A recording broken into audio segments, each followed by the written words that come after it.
Welcome to a simplified approach to right-sizing. You can't take it with you when you go. You can't take it with you when you go. These are the 9 words that my mom used to say to me when I was a child. And I never knew what those 9 words meant until September 23rd, 1984. Does this item serve a purpose in my home? So I think about every time I buy something, where is it going to live in my home and what kind of purpose will it serve? A house full of stuff is no gift to a child. So we don't want to just pass along things just to, friends or family members who don't really want the stuff.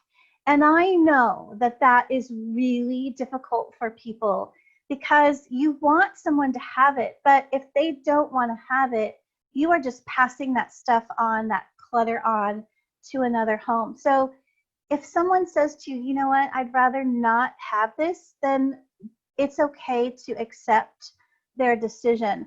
You can get this done. I want you to think about doing this in little bite-sized chunks, not thinking about, oh my gosh, I have to go through my entire house. No, put a plan together and think about the little areas that you can start in first. But just know that there will be many tough decisions ahead. If you just start shopping from your home and really getting it all into an area where you can do that, and then start to pare that down, that will be really helpful as well. It also helps with eliminating duplicate items. I do not regret any of the decisions I made. I feel very comfortable knowing that I made the best decisions that I could. And at the end of the day, it really wasn't about the stuff. It was more for me that the meaning was in the memories that I had and not necessarily all of the memorabilia.